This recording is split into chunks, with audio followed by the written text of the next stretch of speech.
मैं हूं महर बिलाल। उर्दू सीखने का सिलसिला जारी है और आज इसकी 14वीं वीडियो है। इससे पहले हम 13 लेक्चर्स दे चुके हैं, जिसमें अलिफ से लेकर ये तक सारे हरूफ को ख़ानदान के हिसाब से हमने तकसीम किया था और उनके बारे में तफसील बताई थी। आज उन सब का यूँ समझिए कि खुलासा है। अगर आप उनकी तफसील जानना चाहेंगे किसी भी हर्फ की, तो वो उन 13 में से आप जाकर देख सकते हैं किसी न किसी लेक्चर के अंदर। जो मुतलका लेक्चर होगा उसमें आप जाके उसकी डिटेल देख सकते हैं। तो आज हम बात कर रहे हैं उर्दू इमला के लिखने की, क्योंकि सबसे ज़्यादा मसला यही आता है कि उर्दू लिखनी नहीं आती, लफ्ज़ बनाने नहीं आते। तो जब बात इमला की होती है तो इमला में दो चीज़ें जो हैं वो बहुत अहम है। सबसे पहली चीज़ ये कि हरूफ कौन कौन से इस्तेमाल होंगे, कि कौन कौन से हरूफ आएंगे, उन हरूफ के आने की तरतीब क्या होगी। एक चीज़ तो ये होती है। दूसरी जो चीज़ होती है वो हरूफ के मिलाने का जो अंदाज़ है वो है कि हम हरूफ को आपस में मिलाएंगे किस तरतीब से, यानी जिन्हें हम हरूफ के सिर्रे कहते हैं, वो बहुत ज़रूरी है। तो आज हम बात करने लगे हैं हरूफ के सिर्रों के ऊपर कि हरूफ मिलेंगे कैसे। अगर आपको ये मिलाने आ गए तो यूँ समझें कि आप इमला सीख गए। उसके बाद दूसरा काम होगा सिर्फ हरूफ वाला, ये आपके तलफ़ुज़ के साथ मुंसलिक होगा। इसके लिए हम नेक्स्ट सीरीज़ शुरू करने लगे हैं इंशाअल्लाह। उसमें आपको अल्फाज बनाने सिखाए जाएंगे, अलग अलग 2 हरफ़ी, 3 हरफ़ी, 4 हरफ़ी। फिर इस तरह हम स्टेप बाय स्टेप आगे बढ़ेंगे। तो फ़िलहाल हमने सीखना है कि जो लफ्ज़ आपके जहन में आ रहा है, जो आप बनाना चाह रहे हैं, उसमें हरूफ आके किस तरीके से जुड़ेंगे। खूबसूरत कैसी लिखाई होगी। तो खूबसूरत लिखाई, आप ये कहते हैं मेरी लिखाई अच्छी नहीं है, अक्सर स्टूडेंट्स इसका गिला करते हैं कि हमारी लिखाई अच्छी नहीं है। तो अच्छी लिखाई से मुराद वो लिखाई होती है जिससे एक आम शख्स आसानी से पढ़ सके। तो अगर आप लिखते हैं और कोई तीसरा बंदा उसको आसानी से पढ़ लेता है, जो आपने लिखा है सेम वो पढ़ लेता है, तो इसका मतलब कि आपकी लिखाई ठीक है। खूबसूरत कैसे होती है लिखाई? जब खूबसूरती तरतीब में, याद रखें खूबसूरती जो है वो तरतीब में है। अगर आप हरूफ को तरतीब के साथ लिखेंगे, जो उनके लिखने का अंदाज़ है उससे आप लिखेंगे, तो खुद ब खुद ही खूबसूरत होती जाएगी। तो खूबसूरती क्या है? तरतीब से है। तो हमारी जो हरूफ तहजी है, जो अलिफ से ये तक हरूफ हैं, उनको लिखने के 3 तरीके हैं। पहला जो है फल्की हरूफ, दूसरे हमारे पास जो हैं वो फर्शी हरूफ हैं, और तीसरे जो हैं वो हमारे पास असली हरूफ हैं। अब इस चीज़ का आपने ख्याल रखना है कि जब भी आप लिख रहे हों, आप इन 3 चीज़ों का ख्याल रख के लिखेंगे। पहले हम बता चुके इंडिविजुअल लाइनों के साथ। अब ज़ाहिर है आपने कुछ हरूफ ऐसे लिखने होते हैं जो लाइन से ऊपर होते हैं, कुछ ऐसे होते हैं जो लाइन से नीचे होते हैं, कुछ ऐसे होते हैं जो लाइन के साथ होते हैं। जिस तरह हम छोटे बच्चों को ABC सिखाते हैं, तो उसके लिए हम क्या करते हैं कि बच्चों को हम 4 लाइनों के ऊपर सिखाते हैं, 4 लाइनों वाली कॉपी इस्तेमाल कराते हैं। तो होना ये चाहिए कि उर्दू सिखाने के लिए भी 4 लाइनों वाली कॉपी इस्तेमाल करनी चाहिए। जब बिल्कुल इनिशिएटर बच्चे होते हैं, यानी प्ले ग्रुप के, नर्सरी के, तो तब तक हमें कम से कम 4 लाइनों वाली कॉपी इस्तेमाल करवानी चाहिए। उससे फ़ायदा ये होगा कि बच्चों को अल्फाज की जो बनावट है वो अच्छे से याद हो जाएगी। एक बारी याद हो जाएगी तो फिर मसला नहीं है। उसके बाद बच्चे ठीक ही चलते हैं और तरतीब से चलते हैं, फिर एक लाइनर कॉपी काफ़ी रहती है। तो अब आपको समझाने के लिए मैं ये कर रहा हूँ कि एक लाइनर कॉपी की ये हमारी मेन लाइन है। ये जो तीसरी लाइन है ये मेन लाइन होगी। जब हम एक सिंगल लाइन वाली कॉपी पे लिखते हैं तो इस लाइन के ऊपर हम लिखते हैं। अब यहाँ ये 4 लाइनें हैं। अंग्रेज़ी के रूप भी ऐसे होते हैं, जब हम बच्चों को सिखा रहे होते हैं कि बेटा ये दरमियान की 2 लाइनों पे आएगा, ये ऊपर की 3 लाइनों पे आएगा, ये नीचे की 3 लाइनों पे आएगा, ये हम उसको सिखा रहे होते हैं, तब भी मेन लाइन हमारी यही होती है, इसको बेस लाइन समझा जाता है। तो उर्दू में भी यही होगा। अब पहली कैटेगरी है हमारे पास फ़ल्की हरूफ। तो फ़ल्की हरूफ से मुराद तमाम वो हरूफ हैं जो लाइन से ऊपर लिखे जाएंगे, यानी उनका सिरा यहाँ आके टच करेगा, बाकी वो सारे के सारे ऊपर होंगे। अब इसमें अलिफ, ये देखें, अब ये ऊपर की 3 लाइनों पे आया, इस लाइन पे आके ख़त्म हो गया। ये 3, अगर आपको वहाँ पर लफ्ज़ वाज़ेह नहीं नज़र आ रहे तो आप बनावट के हिसाब से देख लें और अपनी कॉपी पर वैसे ही बना लें, क्योंकि लाइटिंग का इशू हो सकता है और आपको कोई लफ्ज़ वाज़ेह नहीं भी नज़र आता, तो आप घबराने की ज़रूरत नहीं है। बल्कि उसको जब मैं बना रहा होता हूँ तो उस जगह को थोड़ा ध्यान से देख लेंगे तो आप लफ्ज़ खुद ही वैसा लिख सकते हैं। अब अलिफ अलिफ मद्दा, ये दोनों इसी तरीके से आएंगे जो फल्की हैं, यानी ऊपर की 3 लाइनों पे आएंगे। आप अगर छोटे बच्चों को सिखा रहे हैं या खुद आप इनिशिएटर हैं और सीख रहे हैं तो इस बात का ख्याल रखेंगे कि जब आप लिखेंगे, इस फर्ज का सिंगल लाइन पे भी लिख रहे हैं तो तब भी आप ऐसा लिखा करेंगे कि ये ऊपर ऊपर ही रहे। जिस तरह आप देख रहे हैं इमला है तो ये दूसरे से ऊंचा ही है, जहाँ कहीं भी अलिफ होगा ये आप देख रहे हैं दूसरों से ऊंचा है। इसी तरह आपके पास दाल, ये दरमियान की 2 लाइनों का है, इसका भी एंड आके इस लाइन के ऊपर होगा। जब इसका एंड इस पे होगा मतलब बाकी सारा हर्फ ऊपर है, उसका आखिरी सिरा जो है वो इसके साथ आके जुड़ा है। दाल की पूरी फैमिली यानी दाल, डाल, जाल, ये सारे के सारे जो हैं वो इसी तरह ही लिखे जाएंगे दरमियान की 2 लाइनों में। जब आप सिंगल लाइन पे लिख रहे होंगे यूँ समझिए कि अलिफ से आधे होंगे ये, क्योंकि अलिफ 3 लाइनों पे है तो ये उससे आधे होंगे। इसके बाद रे, ये भी देखें रे, अड़े, जे, ये चारों के चारों वो पूरी फैमिली जो है वो भी इसी तरह दाल की जैसी ही है, यानी दरमियान की 2 लाइनों पे ही आती है। जब आप अकेली लाइन पे लिख रहे होंगे तो आपके जहन में रहना चाहिए कि अलिफ से आधे हैं, ये यहीं पर ही आएंगे। इसके अलावा तोएं, जोएं, वो दोनों अब ये देखें ये सारे सिर्फ इनका सिरा ही नीचे आके मिला है, तो तोएं, जोएं, ये दोनों भी इसी तरह से ऊपर ही आएंगे। तो ऐसे तमाम हरूफ जिनके आखिरी सिरे लाइन के साथ आके मिलते हैं और बाकी वो लाइन से ऊपर रहते हैं वो फल्की हरूफ कहलाते हैं। दूसरा हमारे पास जो है वो फर्शी हरूफ है, उनके लिए भी हम यही 4 लाइनर ही इस्तेमाल करते हैं। तो तब आसानी के लिए मैं आपको समझा देता हूँ। तो जो हमारे फर्शी हरूफ होंगे वो इस लाइन के ऊपर रहेंगे, इसके साथ बिल्कुल लग लग के रहेंगे। इस तरह बे, अब ये बे है, बे, अगर हम सिंगल लाइन पे बे लिखते हैं तो ये बे होता है। ये देखें अब लाइन के ऊपर ऊपर लग के रहा है, ये फुल टाइम लाइन के साथ साथ रहेंगे, इनके सिरे जो हैं ये ऊपर की लाइन को टच करेंगे। यानी दाल के जैसे ये भी होते हैं दरमियान की 2 लाइनों पे हैं, लेकिन इनकी पूरी जिसामत जो है वो लाइन के साथ टच रहती है। तो बे, पे, ते, टे, से, ये पूरी फैमिली इसी तरह फर्शी है, यानी लाइन के ऊपर लग के रहती है, साथ चिपक के रहती है। इसके अलावा फे, ये इसी फैमिली का है, ये देखें।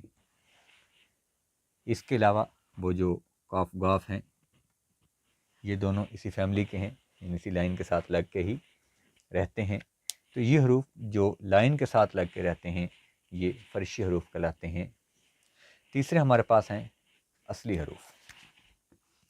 तो असली हरूफ जो होंगे वो हमारे पास आखिरी 3 लाइनों पे लिखे जाते हैं, यानी हमारी सेंट्रल लाइन जो मेन लाइन है आधा उससे ऊपर होते हैं, आधे उससे नीचे होते हैं। तो इसमें जो आपके पास आते हैं उनमें जीम की पूरी फैमिली, जब हम जीम लिखते हैं तो हम ऐसे आधा इनको लाइन से ऊपर लिखते हैं, आधा लाइन से नीचे लिखते हैं। जीम, चे, हे, है, ये पूरी की पूरी फैमिली जो है ये ऐसे लिखी जाती है कि हमारी मेन लाइन से आधा ऊपर और आधा नीचे। जितने भी गुलाई वाले हैं आप ये ध्यान में रखेंगे कि गुलाई वाले सारों का ये स्टाइल होता है कि आधा ये लाइन से ऊपर होते हैं, आधा लाइन से नीचे होते हैं। जीम, चे, हे, है, ये सारे इधर आएंगे। इसके अलावा एन गैन, ये देखें ये भी इसी तरह लिखा जाता है। एन गैन की फैमिली वो भी इसी स्टाइल में लिखी जाती है, आधे लाइन से ऊपर आधे नीचे। इसी तरह जो मोटा काफ है ये ऐसे लिखा जाता है, आधा लाइन से नीचे आधा लाइन से ऊपर, यानी इनका जो गोलाई वाला सिरा है ये सारे का सारा नीचे आता है और जो इसका ऊपर बनावट वाला फ़र्क होता है ये लाइन से ऊपर आता है। अब देखें यहाँ तक सिरे सारे एक जैसे जा रहे हैं, ऊपर इस तरह का डंडा मिला तो हे बन गया, ऐसा बना तो शे बन गया, ऐसा बना तो काफ बन गया। इस तरह सीन, शीन, वो भी इसी तरह ही इसी फैमिली की हैं, ये मिल के ये देखें गोलाई वाला सिरा आधा नीचे आधा ऊपर, तो ये सीन, शीन है। इन हरूफ में जब भी आप लिखेंगे गुलाई वाले हरूफ, इसका आपने एक बात का बहुत ख्याल रखना है कि ये जो गुलाइयाँ हैं ये सब की एक जितनी रहें। तो अगर पूरी लाइन पे गुलाइयाँ एक जितनी रहेंगी तो खूबसूरती खुद ब खुद ही पैदा हो जाएगी। गुलाइयाँ एक जितनी रहनी चाहिए, और दूसरा ये कि इनका जो साइज़ है नीचे और ऊपर का ये एक जितना, अगर ये लाइन से कभी ऊपर चले जाते हैं कभी नीचे आ जाते हैं तब बहुत बुरे लगते हैं। अगर सिंगल लाइन पे भी आप लिख रहे हैं तो तब भी सिंपली ऐसे ही आप लिखेंगे, आधा लाइन से नीचे आ रहे, आधा लाइन के ऊपर आ जाए। तो यहाँ तक तो था आपके 3 हरूफ, मतलब 3 कैटेगरीज़ में आप इनको बांट सकते हैं कि जो गुलाई वाले हैं ये नीचे की 3 लाइनों पे हैं, जो फर्शी हैं ये बिल्कुल लाइन के ऊपर ऊपर चिपक के रहेंगे यानी दरमियानी 2 पे ऊपर, जो ये फैमिली है दाल रे की, ये दरमियानी दो के ऊपर अलिफ तो हैं, ये ऊपर की 3 लाइनों के ऊपर। तो एक तो आप इसके ऊपर प्रैक्टिस करें, थोड़ी देर अपनी प्रैक्टिस जो है वो 4 लाइनी कॉपी के ऊपर करें तो खुद ब खुद ही ये आपके सेट हो जाएंगे। उसके बाद आप 1 लाइनर पर लिखते रहें, कोई मसला ही नहीं होगा आपको, खुद ब खुद ही आपके हाथ इस तरह चढ़ जाएंगे। रे के साथ एक थोड़ा और एहसास है कि अगर ये अकेला लिखा होगा तो फिर ये दरमियान की 2 लाइनों पे होगा। अगर ये अकेला नहीं होगा, किसी हर्फ के साथ मिलेगा, तो फिर ये यूँ समझिए कि असली वाली 3 लाइनों यानी नीचे की 3 लाइनों पे आ जाएगा। मसलन हम कर लिखते हैं, तो जब हम कर लिखते हैं तो यहाँ ये देख लें, हारी आप इसी को देख लें, ये इसको हर्फ को देख लें कि ये हर लिखा हुआ था। अब ये लाइन दरमियान वाली यहाँ कहीं है, ये उससे नीचे आ चुका है। मतलब जब भी आप रे करते हैं तो ये नीचे आ जाता है, ऊपर से यहाँ काफ का सिरा आता है और ये खुद जो है लाइन से नीचे आ जाता है। तो जब भी ये सिरे की शक्ल में होगा तो ये नीचे की 2 लाइनों पे होगा, असल में होगा अकेला तो फिर इधर होगा। वाव भी इसी फैमिली का है, वो भी इनके साथ ही रहेगा दरमियान की 2 लाइनों के ऊपर। तो यहाँ तक तो थे हमारी ये जो आपकी लिखाई को खूबसूरत बनाएंगे, अच्छा बनाएंगे। अगर आप इन बातों का ख्याल रखेंगे तो आपकी लिखाई खूबसूरत रहेगी, आपकी लिखाई अच्छी रहेगी। अब हम अगले स्टेप पे चलते हैं कि जब आपको मालूम हो गया कि मेरे पास लेट्स सपोज मैंने हरूफ लिखना था या इमला लिखना था, ठीक है ना, मैंने इमला लिखना है। अब जब मैं बोल रहा हूँ कि इमला, मेरे जहन में आ जाना चाहिए कि इमला में कौन कौन से हरूफ होंगे। लेट्स सपोज मैंने कहा अलिफ आएगा, मीम आएगा, लाम आएगा और अलिफ आएगा। एक तो और बात मैं आपको बता देता हूँ कि हम छोटे बच्चों को इस तरह से तौर करवाते हैं तो ये सिर्फ समझाने की हद तक है, पढ़ाने के लिए नहीं है। जब आप बच्चे को समझा रहे होंगे तो तब आपने इस बात का ख्याल रखना है कि अलिफ मीम लाम, अलिफ उसको बताना है कि बेटा ये 4 हरूफ मिले हैं तो हमारा इमला बना है। लेकिन ये सिर्फ समझाने तक हैं बस। जब पढ़ाएंगे तब आप ऐसा नहीं पढ़ाएंगे। पढ़ाते समय अरकान में पढ़ाएं हमेशा। आप बच्चे को बताएं अलिफ मीम इम लाम अलिफ ला, इम ला, तब वो इमला पढ़ेगा। अगर आप अलिफ मीम लाम अलिफ पे रहेंगे तो उसको पता ही नहीं चलेगा कि ये उमला पढ़ना है, अमला पढ़ना है, इमला पढ़ना है, इमल आ पढ़ना है, किसको किसके साथ मिलाना है। ठीक है ना, अमल्ला आ भी कर सकता है वो। तो आप इसके अरकान बना के पढ़ाएंगे, सेलेबल्स बनाएंगे, तो तब बच्चा इसको याद रखेगा। और जब कभी भी वो कोई नया हर्फ भी देखा तब भी उसको आसानी रहेगी, क्योंकि जब तक आपके सेलेबल ना बन जाएं तब तक आप लफ्ज़ को बोल नहीं सकते। तो ये हमारे पास इमला आ गया। अब देखिए हमें ख्याल क्या रखना है कि हम इस इमला को जब लिखेंगे, ज़रा हमने पूरा नहीं लिखना। उर्दू के अंदर नस्तली ख़त के अंदर ये खूबी है कि वो मिला के लिखा जाता है, खूबसूरत लगता है। तो हमने इसको मिला के लिखना है। तो जब मिलाएंगे तो फिर मोस्टली हम सिरे लिखेंगे, ज़रा पूरे पूरे तो हम नहीं लिख सकते, तो फिर हमें सिरे चाहिए। अब अलिफ़ के बारे में हम पढ़ चुके डिटेल से कि अलिफ़ अकेला लिखा जाता है, ये किसी सूरत में, यानी सिरा भी इसका एज इट इज़ ही होता है। तो अलिफ़ तो एज इट इज़ आ गया। अब मीम का सिरा चाहिए। मीम का सिरा हमारे पास इतना सा होता है बस। इसके लिए आपको बताया गया था कि मीम के सिरे में मसला ये है कि फ़े का सिरा, स्वाद का सिरा, ठीक है, ये सारे भी इसके साथ मिल जाते हैं। इनको लिखते हुए आप एहतियात करेंगे। ये मीम का सिरा है, फ़े का सिरा है, स्वाद का सिरा है। इनको आप लिखते हुए ख्याल रखेंगे कि अगर मीम है तो वो ज़ाहिर है बंद होगा, या फिर मीम के साथ दूसरी सूरत यह है कि आप नीचे से मिला के लिखते हैं, यूँ करके लिखते हैं, यानी नीचे से आप टर्न करवाते हैं तो ये मीम बनता है। या फिर अगर ऊपर से ही आप लिखते हैं तो फिर इस सिरे को ऐसे बंद कर देना चाहिए। ये मीम की पहचान होती है। अगर ये ऐसे खुला रहेगा तो ज़ाहिर फ़े बन जाएगा। फिर आगे लाम का सिरा जो हमारे पास होता है वो इस तरह से होता है। ये देखें दरमियान में लाम आया, इस तरह से ये मिलेगा। अगला अलिफ जो है वो इसके ऊपर आके मिलेगा, तो ये इमला बन गया। अब इसके एंड पे आप हमज़ा लगाते हैं, ये नहीं लगाना, उर्दू में ये राइज नहीं है। कुछ जगहों पे आप इसके साथ हमज़ा लगा हुआ देखेंगे तो वो आपने नहीं लगाना। तो उर्दू हरूफ के आखिर में हमज़ा इस्तेमाल नहीं होता। तो ये तो हमारे पास था हरूफ को मिलाने का स्टाइल। अब इसमें और कुछ चीज़ें, मसलन आपने लिखना है ज़िला।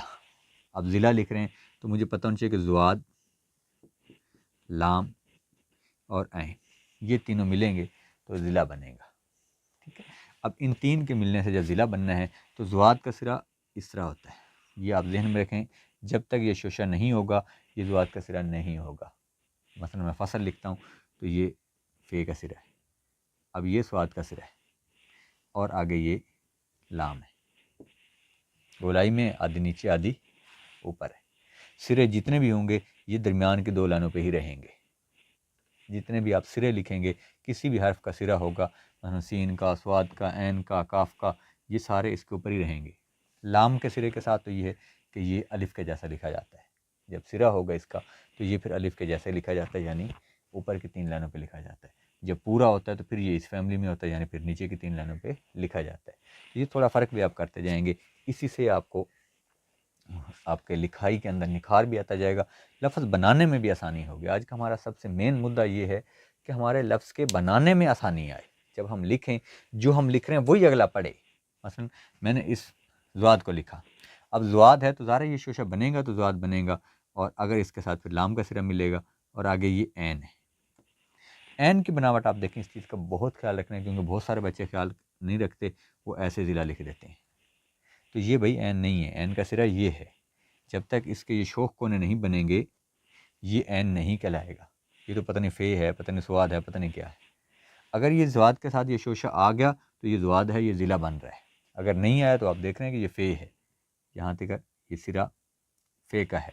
बगैर शोशे के जो होता है वो फ़े का सिरा होता है, ये देखें, और जो शोशे के साथ होता है वो स्वाद का या ज़्वाद का होता है। तो अगर मैं इसके साथ ऐसे लिख देता हूँ, तो अब सिर्फ मुझे पता है कि ये मैंने ज़िला लिखा है, पढ़ने वाला इसको ज़िला नहीं पढ़ेगा। क्यों नहीं पढ़ेगा? क्योंकि ये तो ज़्वाद है ही नहीं, वो तो इसको फ़िला कहता रहेगा। ठीक है, जिस तरह हम फिल्म लिखते हैं, और भाई ये जी तो बराबर है।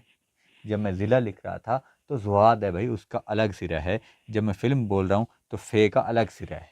तो फ़े और ज़्वाद के सिरों के अंदर जो तज़ाद आ जाता है उसका आपने ख्याल रखना है। इस तरह मीम और इनके सिरों के अंदर आ जाता है, इसका आपने ख्याल रखना है। एक और चीज़ जिसका हमें बहुत ज़्यादा ख्याल रखना होता है जिनके सिरों का, वो हे और ऐन है। इन दोनों के सिरे भी मिल जाते हैं, क्योंकि ये दोनों सिरे एक ही जैसे होते हैं। हे और ऐन का सिरा जो है ये मोस्टली एक ही जैसा आता है, ये हे है।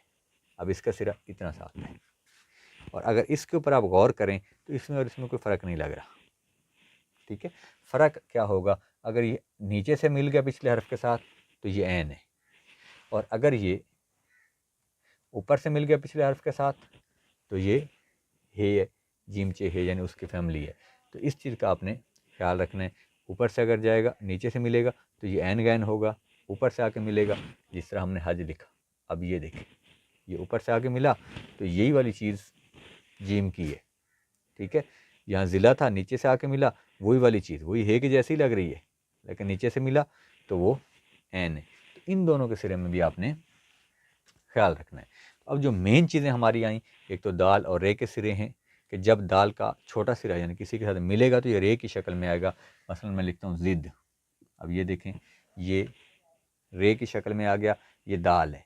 जब इनके सिरा लिखा जाएगा ये रे की शक्ल में आ जाएगा, जब रे का सिरा लिखा जाएगा ये नीचे की लाइनों पे चला जाएगा, यानी अपनी पोजीशन बदल लेगा। ठीक है, इनके सिरे एज इट इज़ हैं। अब फेस वाद और इनके सिरे मैंने आपको बता दिया, मीम के साथ जो सिरे मिल रहे थे उनका मैंने फ़र्क बता दिया, हे और एन का फ़र्क आपको बता दिया। ठीक है, अब ये आप जोड़ेंगे, अच्छा इनको जोड़ते चले जाएँ, बेहतरीन अल्फाज बनेंगे। जब इनका आप फ़र्क लेके चलेंगे तो आपकी लिखावट अच्छी होगी, लफ्ज़ों का साइज़ बराबर होगा। जब तरतीब अच्छी होगी तो खुद ब खुद ही खूबसूरत लगेंगी।